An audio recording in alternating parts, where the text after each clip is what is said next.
Qu'est-ce qui m'a intéressé? En fait, c'est parti d'une histoire vraie, c'est-à-dire qu'il y a eu un débat à la télé entre une ministre de Hollande qui s'appelle Cécile Duflot sur justement l'accueil des réfugiés. Et il y avait un type en face qui lui disait, bah oui, mais si vous en aviez chez vous, vous feriez quoi? Et elle a dit, ah bah moi, il n'y a pas de problème, je les accueillerai chez moi. Et il l'a poussé un peu à bout et il dit, mais c'est du domaine du privé, j'ai pas envie d'en parler. Voilà. Et donc ça nous a fait rire, moi et mes scénaristes déjà, voilà, puisqu'on cherche toujours des idées de comédie et je trouve que c'était une idée forte justement de démarrer là-dessus.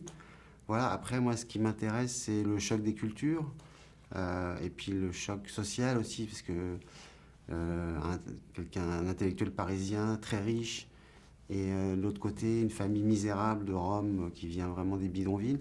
Voilà, les mettre ensemble, je trouve que ça provoque des conflits, des situations drôles.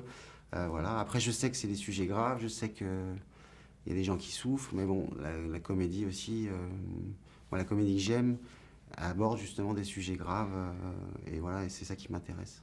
Et dernière chose aussi, en fait, les Roms, on les montre jamais au cinéma.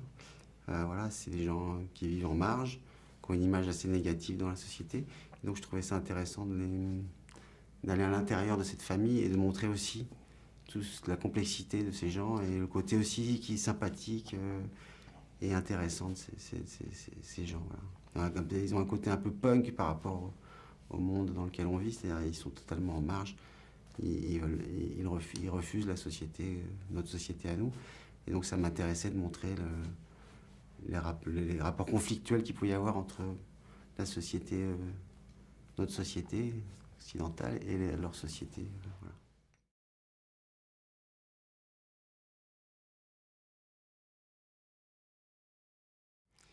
Ouais, en fait, moi, ce qui m'intéresse dans les comédies, dans les personnages en tout cas, c'est plus les défauts, les médiocrités, parce qu'en fait, l'humain, il y a tout, quoi. Ce qui intéresse, enfin, en tout cas, ce qui est drôle, c'est justement ça, les défauts, tous les trucs qu'on fait dans la vie, dont on n'est pas forcément fier.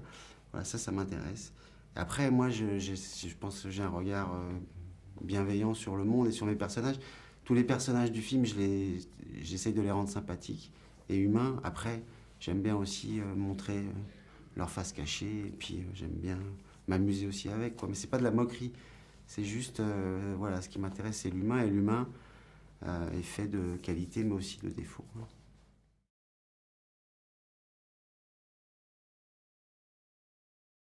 Alors, il y a donc Jean-Étienne Fougerolles.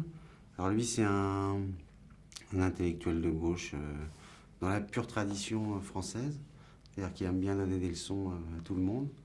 Voilà, il est prof de fac, il est marié avec Daphné Fougerolles, qui est riche héritière d'industriels de l'agroalimentaire. Voilà, nous, ça aussi, ça nous amusait parce que dans l'imagerie des gens, l'agroalimentaire, c'est ce qu'il y a de pire. Voilà, donc il s'arrange avec ça. Voilà, il la trompe avec ses étudiantes. Enfin, il a plein de défauts en fait. Elle est un peu timbrée. Voilà, elle fait de la sculpture. Elle s'occupe. Elle fait aussi des œuvres caritatives. Et puis ils ont un fils unique, voilà, qui est pareil, hein, qui ressemble beaucoup à son père, qui a déjà 18 ans et qui s'intéresse beaucoup aux femmes comme son père. Et voilà. Et donc cette famille vit dans une immense maison avec un domestique sikh. Voilà, donc tout ça c'est un peu une caricature de ces gens, mais bon, ça nous amusait beaucoup de les montrer comme ça, quoi.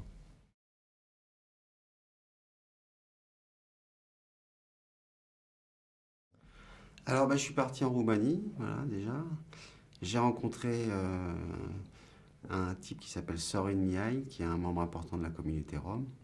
Donc quand je suis allé le voir, j'avais déjà un scénario et je lui ai dit voilà, lis ça. J'ai vu que c'était quelqu'un d'ouvert, d'intelligent, qui avait de l'humour, qui savait qu'on allait effectivement faire une caricature aussi des Roms. Et donc je lui dis voilà, lis ça, dis-moi s'il y a des choses qui te choquent ou des choses qui vont pas, etc. Et après, si ça t'intéresse, on travaillera ensemble. Donc il a lu le scénario, il a adoré, il a tout de suite vu que c'était à la fois moqueur mais bienveillant. Voilà, après m'a dit deux trois trucs sur les Roms qui étaient faux dans le scénario. Il m'a donné des conseils. Et puis après, j'ai travaillé avec lui, il a travaillé avec les acteurs, il nous a aidés sur les dialogues. sur les costumes, sur tout, pour que justement qu'on soit le plus crédible possible. Après, il savait effectivement que comme on faisait une caricature, qu'on allait forcément rajouter des choses. Voilà, mais en tout cas, voilà, je me suis beaucoup documenté grâce à lui, justement pour être le plus réel possible. Alors, réel dans une comédie, ça veut dire aussi qu'on décale un peu les choses.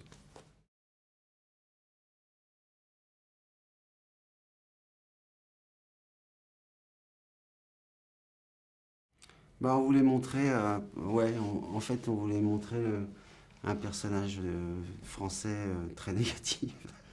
Voilà. Voilà, c'est ça qui m'amusait aussi, un petit escroc, voilà.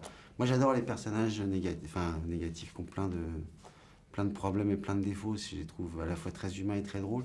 Donc voilà, et puis on avait besoin d'avoir un espèce de, comment on dit, un messager, un porte-parole en fait, aussi de cette famille qui représente le côté très français, qui se fait passer pour un Rome. Voilà, ça nous amusait beaucoup, puis ça permettait de rebondir, voilà, avec ce personnage horrible qui veut lui voler toute la famille, qui veut piquer la femme de Fougerolles, qui veut faire tous les trucs les plus horribles.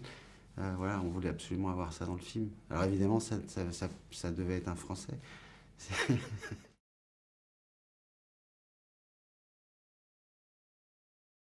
Ah bah moi, je les aurais accueillis chez moi. J'habite 6 boulevard Victor Hugo à Agny. Après, c'est compliqué. Chacun. De toute façon, déjà, c'est pas facile de recevoir même sa belle famille dans son jardin, enfin, dans sa maison. Donc voilà, c'est compliqué. Je juge pas du tout les gens qui n'aident pas les autres. Tout ça. Enfin, chacun fait ce qu'il veut, mais